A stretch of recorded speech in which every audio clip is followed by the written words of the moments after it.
Salve, sahabatku Katolik.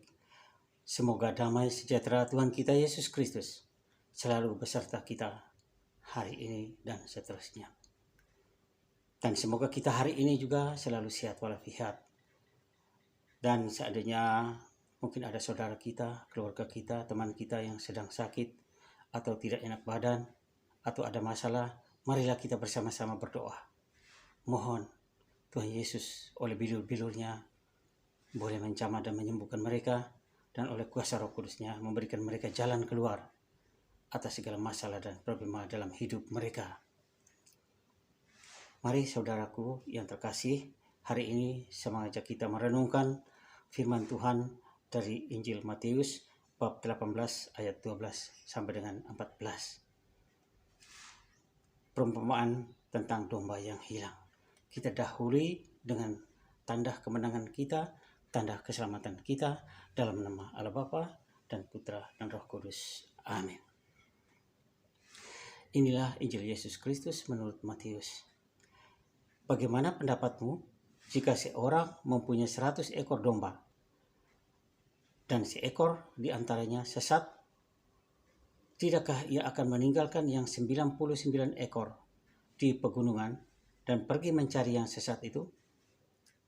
Dan aku berkata kepadamu, sesungguhnya jika ia berhasil menemukannya, lebih besar kegembiraannya atas yang seekor itu daripada atas ke-99 ekor yang tidak sesat. Demikian juga Bapamu yang di surga tidak menghendaki supaya seorang pun dari anak-anak ini hilang. Demikianlah sabda Tuhan. Terpujilah Kristus. Saudaraku yang terkasih di dalam Kristus.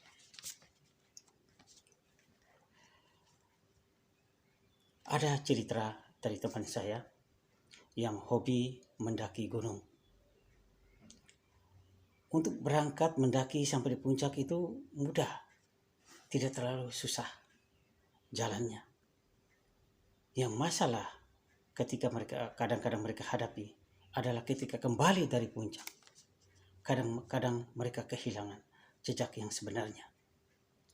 Mereka kehilangan jalan yang benar dan mereka kadang-kadang berputar-putar sekitar situ.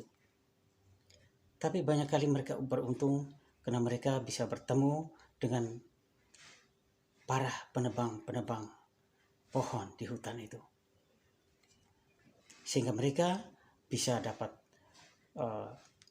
petunjuk jalan yang benar sehingga mereka boleh sampai turun ke kaki gunung dengan selamat. Saudaraku yang terkasih, bacaan Injil Matius hari ini, Yesus juga menceritakan sebuah perumpamaan tentang domba yang hilang. Bagaimana sang gembala akhirnya meninggalkan 99 ekor domba dan pergi mencarikan seekor domba yang sesat.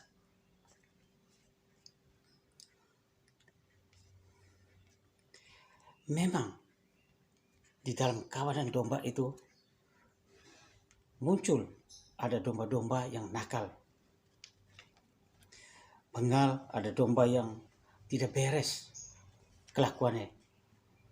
Menyendiri, mengasingkan diri, dan juga kadang-kadang memisahkan diri dari kawanan-kawanan domba yang lain. Inilah yang menyebabkan dia tersesat dan menghilang dari kawanan domba itu.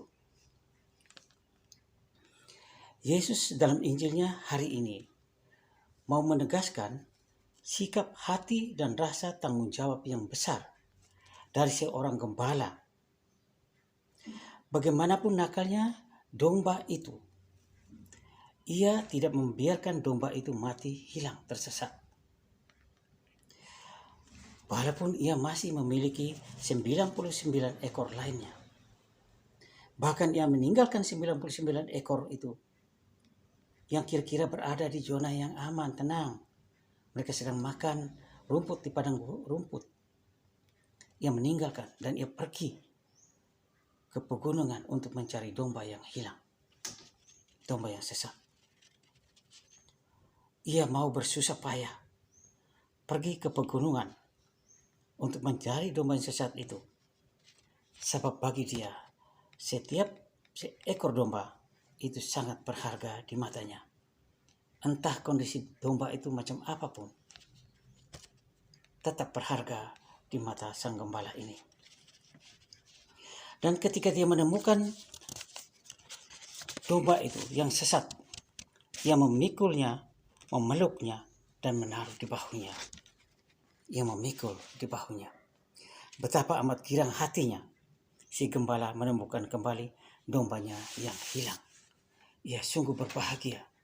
Ia lebih bahagia ketika ia memiliki 99 domba yang tidak terancam dalam bahaya. Sahabatku, saudaraku yang terkasih di dalam Kristus. Dalam kehidupan bersama, dalam sebuah komunitas, baik itu komunitas gereja sekalipun, peristiwa seperti ini sering terjadi. Kita bisa menemukan peristiwa-peristiwa ini di dalam kehidupan di lingkungan kita masing-masing. Juga kita bisa menemukannya bahkan banyak di medsos yang bercerita peristiwa seperti ini. Berapa banyak orang yang tidak setia kepada panggilan imannya? Berapa banyak orang yang justru menjauhkan diri dari gereja?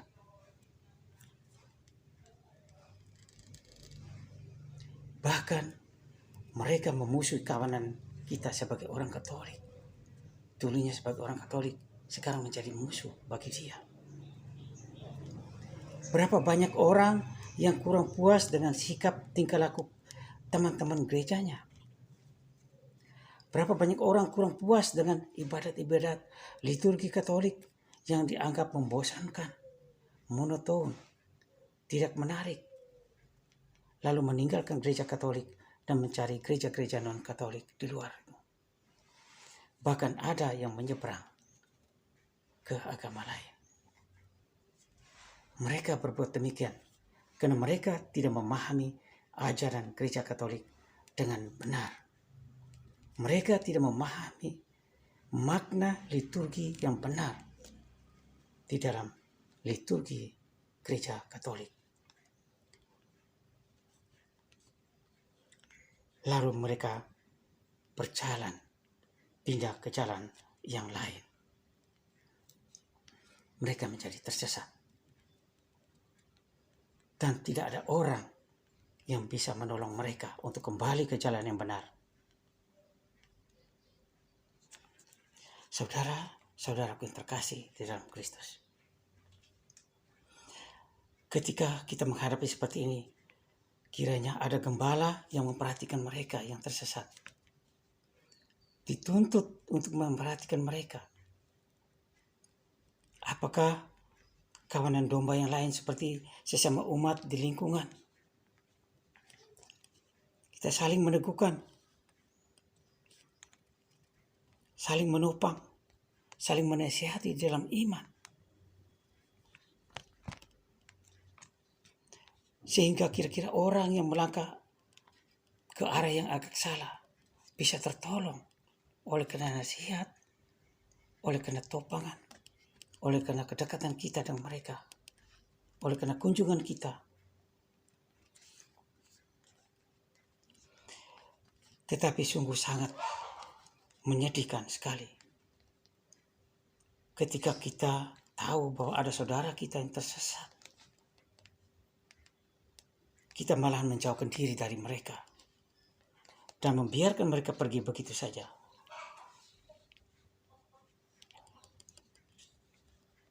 Apakah ini banyak kali terjadi dalam hidup kita? Kalau memang itu sungguh sangat menyedihkan. Saya kutip seorang tokoh India, Mahatma Gandhi. Dia pernah mengatakan bahwa the gospel, yes, but the church is no. Injil, kabar berita itu bagus, itu oke, tidak ada masalah bagi dia. Tapi orang Kristianiti, orang Kristen hidupnya jauh dari semangat Injil.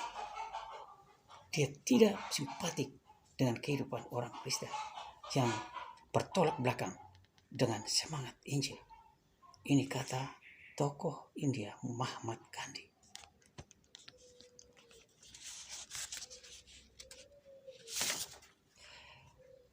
Sahabatku, saudaraku yang terkasih di dalam Kristus. Marilah semua kejadian-kejadian di dalam hidup kita ini menjadi suatu refleksi bagi kita untuk melangkah ke depan. Mari kita melihat apa kata Yesus di dalam Injil hari ini. Di dalam Injil hari ini Yesus mengajarkan kepada kita tentang sikap ideal seorang gembala yang baik, yakni selalu mencari domba yang sesat dan berusaha mengembalikan kekawanan domba agar domba itu hidup dalam kebersamaan lagi.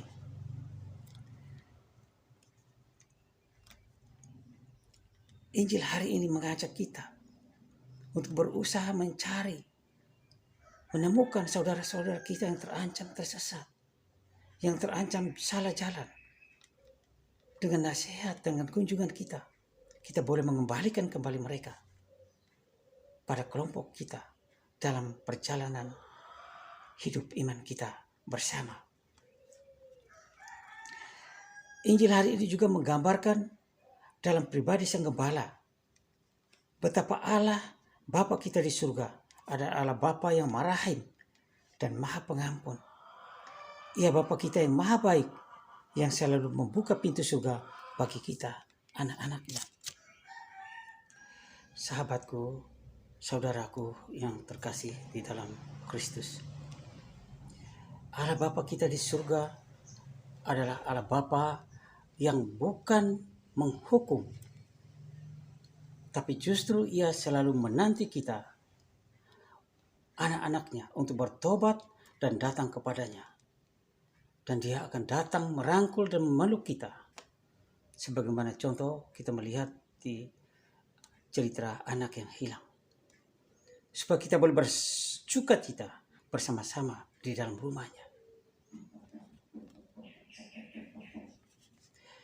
Nabi Yesaya dalam bacaan pertama hari ini, Yesaya bab 40 ayat 11, Yesaya menegaskan, seperti seorang gembala yang menggembalakan ternaknya dan menghimpunkannya dengan tangannya. Anak-anak domba di pangkuannya. Induk-induk domba dituntunnya dengan hati-hati. Itulah Gembala Agung kita, Allah kita yang Maha Pengasih. Karena itu gereja kiranya di dalam karya pastoralnya, biarlah semakin kencang mewartakan kerahiman Allah. Dan gereja kiranya selalu hadir di tengah-tengah kondisi dunia zaman ini. Zaman di mana sikap hidup manusia penuh dengan individualis, hedonis, konsumeris, kesombongan, keangkuhan, keserakahan. Orang beriman yang tersesat adalah orang beriman yang hidup dalam kesombongan, yang hidup dalam keserakahan. Mungkin ia menyadari bahwa hal itu salah, tetapi ia tetap melakukannya karena hidupnya telah dibuai oleh keserakahannya. Contoh konkretnya, siapa yang tidak tahu kalau mencuri uang rakyat itu salah, kalau korupsi itu merugikan banyak orang, dan itu adalah dosa besar. Tapi mereka melakukan semuanya itu.